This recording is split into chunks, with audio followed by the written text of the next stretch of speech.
My name is Wayne McNulty, and I'm the founder of a martial art called Tengoku no Do. Before we actually begin the video's training series, I'd like to take a few moments to tell you what Tengoku no Do is and what its core principles are. Number one, Tengoku no Do means the way of heaven in Japanese. I chose this name for a lot of different reasons, not really going to get into it, but I would like to tell you that some of the core principles are peace. We try not to resist, we try not to use violence. Most of our techniques are suited towards dealing with an aggressor without having to actually physically harm them in a serious manner. However, there are going to be times when someone's not going to give you the choice. If someone's trying to kill you, you do what you've got to do. The techniques can be applied in a lethal or non-lethal manner. Some of them you can break arms with, some of them you can break legs with, fingers, wrists. Others can be used to kill. And we're not going to get into all that. I'm not going to show you all the applications because that's pretty irresponsible if I did. I would like to say, before we actually begin, that Tengoku no Do is actually a fusion art. It's made up of a lot of different core concepts from other martial arts, including Muay Thai, Aikido, Judo, Jiu-Jitsu, Wing Chun Kung Fu, Shaolin forms, karate. There's so many different aspects. For that reason, you can actually apply Tengoku no Do to any other martial art, and you can take any other form and apply it to Tengoku no Do. You can adopt different principles from other arts you find. I would like to stress that even though in this video series I'm going to say, well, this is how we do it, I don't want you to feel locked in. There is no one way to do something. Anyone that's going to tell you that just hasn't found out the truth, that there's a million different ways to do things. It's never ending.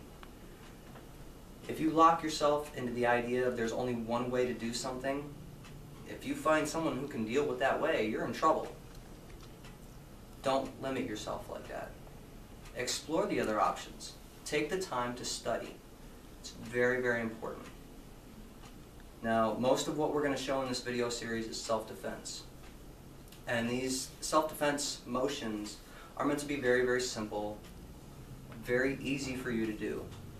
I would like to let you know that you don't have to change your technique or anything else depending on what's actually coming at you. And I'm going to borrow my friend Naaman here. He's going to help me out with this video series to demonstrate this. For example, it doesn't matter if someone's coming with a left hand, a right hand, a foot, a knife, a gun, the technique remains the same.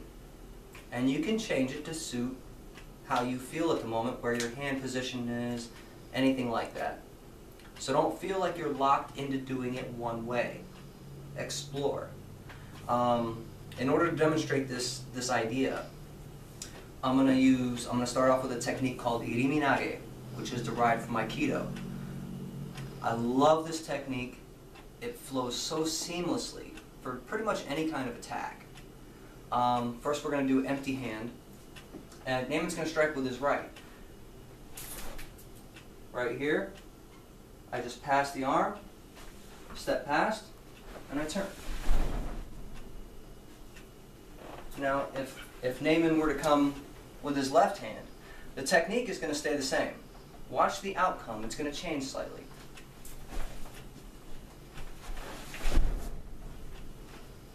The technique remains the same. I didn't change. Now, if he's using a knife is going to cause, considerable damage. Do I have to change because of that knife? No, I'm going to stay the same. When he goes to, attack me, I'm going to pass his arm, step, and I'm going to take him down into iriminage again. He comes with his right or his left arm. Technique doesn't change. I'm still out of the way of the knife, and I can still take him down. If he's using a gun, which, mind you, everything we're doing is completely controlled and completely safe. This is actually an airsoft gun, and I keep it unloaded for safety's sake because I don't want to get shot in the face. But it works really well as a training pistol. It gives a little bit of realism to it. First thing I'm going to do, measure my distance.